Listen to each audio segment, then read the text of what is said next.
at the PowerShell Conference in Malmö, and with me is Adam Driscoll. Hey. Hi, how are you doing? I'm doing great. How are you? Yeah, fine. Yeah. This is the last day of the conference and the perfect opportunity to ask what's your experience so far? It's been great. This is my first time having a booth, so it's fun to talk to a lot of the customers or potential customers, just PowerShell users in general, showing me cool stuff. So that was a kind of a unique experience for me to really talk to a lot of people. So I'm going to have to catch up on a lot of sessions afterwards. Yeah. Fingers crossed that they show up on the show, right? Yeah. Yeah, I know the guy. We take care of that. You're pretty popular because you have a product developed on your own, PowerShell Universal. Want to talk a little bit about that? How's that going? Sure, yeah. So historically, I started something called Universal Dashboard, which was a PowerShell module for making web UIs. And then it just kind of evolved into PowerShell Universal. And now it does all kinds of stuff. You can still do the web UI thing, but you can also schedule scripts, create REST APIs, and then there's all kind of like security features and database persistence and stuff like that behind it now. So it's kind of turned into like a full product. Yeah. So it's a product, you ship it, you can buy it, but there are also options for the community, right? Yep. So lots of the things I just mentioned are free to use. So you can just download it, use it either at work or at home. We have some people using it for cool stuff, even at their house on like little ARM devices and stuff like that. Mm-hmm. So it's pretty cool. House automation, maybe. Yeah. Yeah. Exactly. If you find some API that you can access. Right. Then you have you also delivered a session, if I'm right? Yep. This year, what that about? So I actually did two sessions. One was about PowerShell Universal and kind of the new features in version 5. The other session was actually about PowerShell repositories and storing modules in kind of a flat repository using a tool called Sleet. So pretty cool. What was the response? Lots of questions from the audience? Yep. So the PowerShell Universal one, definitely. I've had lots of conversations about that. Some people had never seen it before, so that's cool. And then with the Sleet one, which was kind of nice, we actually had the Microsoft team in the room. So I had a conversation with the owner of PS Resource Get about what I was talking about. So. The problem when you run a booth, it's very likely that you do not see a lot of sessions, right, beyond your own. But you talk to people. You said you had a lot of customers. Do you have any special, maybe funny thing, maybe something that was unexpected during the weeks? Anything that you liked or most?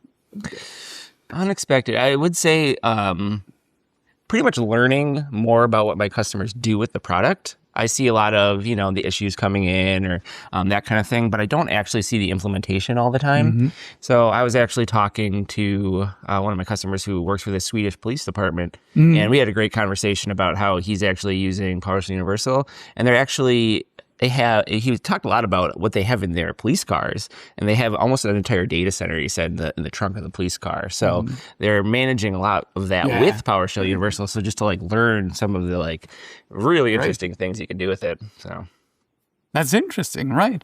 You're talking about the Swedish police. We're in Sweden right now. Last year we've been in Belgium. Before that in Czechoslovakia, the Czech Republic. Oh, I'm so old. I screwed it up.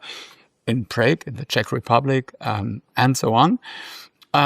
You're living in the United States. How is that traveling to Europe? What's your experience here with the people? Are people on that globe all the same? Is there something completely different from what you would see and experience, for example, at our sibling conference in the United States? Yeah, so I actually did attend that conference earlier this year. So I'd say we're more alike than we are different. So, we're there kind of for a common reason, talking about PowerShell and that kind of thing. So there is definitely a lot of commonality. And I think we look at it, globally, especially at a time like this, it kind of seems like we're more different than we are the same. But then when you get to people together, you have a lot of things in common. So I really like that. And it's been great to be in Sweden. So I love coming out to Europe. And my wife and I actually spent some time before the conference to do a little vacation too. So. And he also got his bike with him. I did, That is poor enthusiasm. Right. So the elephant in the room is, how is the weather in Sweden? Oh, in terms of biking. Last cycling. Week, the cycling was great. It was actually pretty warm. It was very windy. But then this week it was pretty rainy. So we're lucky that we biked last week. So yeah. Future plans? For the product or just in general? Whatsoever. Okay.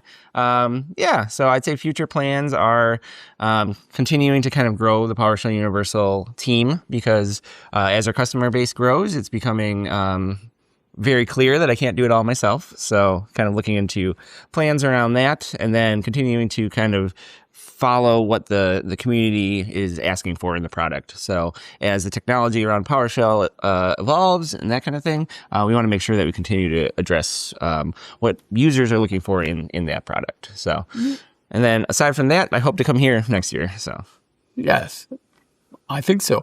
Do you have any any cities, any countries, any places on your bucket list that you have not been to where you would say, okay, in 1 year, 2 year, 3 year, I would like to be there at the PowerShell Conference Europe in? Any favorite city or something like that? That's a hard one. I feel like I've visited, a lot of Europe, like France, Switzerland, Germany, that kind of thing, but I've never been to places like Spain or Portugal. So there's a lot of places in Europe I would love to go to.